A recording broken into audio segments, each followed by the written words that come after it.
What's happening, everybody? Welcome to Q and Kim Tech. I make commercial videos using the Canon R6 and M50 with DaVinci Resolve. So if that's your interest, please consider subscribing to the channel. And today we're going to compare between the Canon R6 with RF 35mm f1.8 to the Canon M50 with EFM 22mm f2 in low light situations. That's a 35mm equivalent focal length on each camera. So the Canon R6 with the lens is going to be $3,000, whereas Canon M50 is going to be $850. Is it worth paying for 3 or 4 times as much? Some of you might say it's not really a fair comparison if you're using different lenses, but first of all, this lens isn't compatible to the Canon R6, and the lens on the R6 isn't really compatible with Canon M50. So actually there's no option to compare using the same lens. And secondly, realistically, this is a 35mm equivalent that you're going to use on the Canon M50, and RF 35mm is the 35mm you're going to use on the R6. If you already have the M50 and you're looking for an upgrade, you're going to find out how does the color differ, how good the IBIS plus the lens stabilization on the R6, as well as the low light noise performance. Let's get started.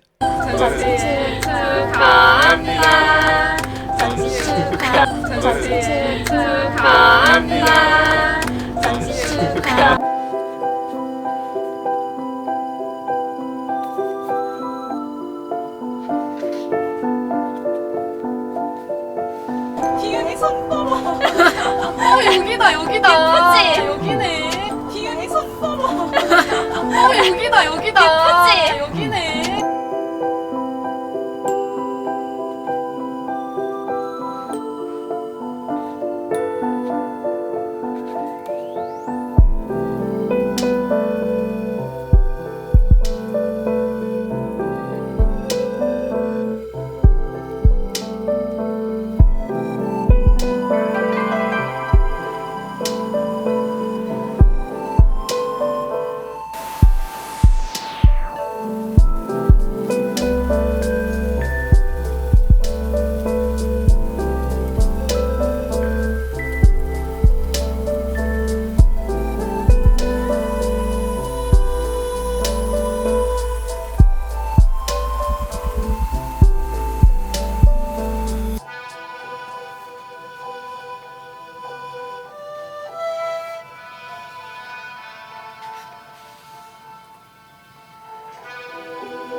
기운이 너무 손 떠는데?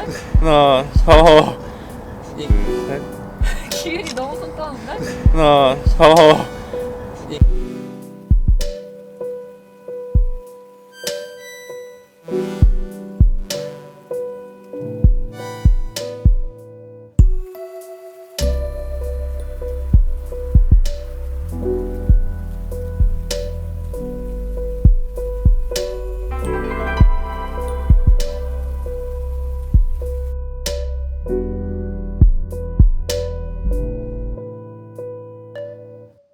Okay, what do you think? Do you think it's 3 or 4 times worth the money? In my opinion, it's just a game changer. If you upgrade from the M50 to the R6, there's nothing you can complain about. I really do have a shaky hand, and using the R6 with the IBIS and lens stabilization combo, it was never a problem at all. Whereas with the M50, I always felt like I needed a gimbal. And how does the color look? So we already know that R6 has a warm color cast, and that looks really ugly. And I actually added 2 blue and 1 magenta to the white balance so that it matches to the M50 footage. And how does it look that way? I think it's actually no problem matching the 2 cameras. I've been making bunch of commercial works for 2 months using the 2 cameras, matching the footage, and it was absolutely no problem at all. Lastly, you may be surprised, I didn't even record in 4K. The overheating on the R6 happens only in 4K, not in 1080p. So I wanted to test if 1080p is still usable whenever my camera overheats.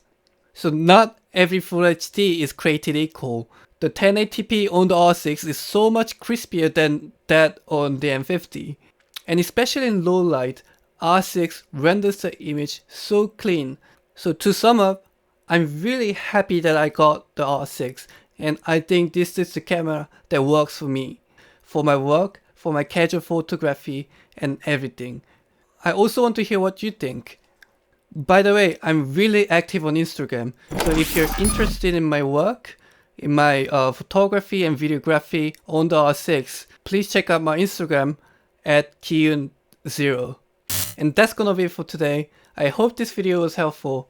I'm gonna be uploading M50 and R6 comparisons, so subscribe for more content like this. Please leave a like and comment down below.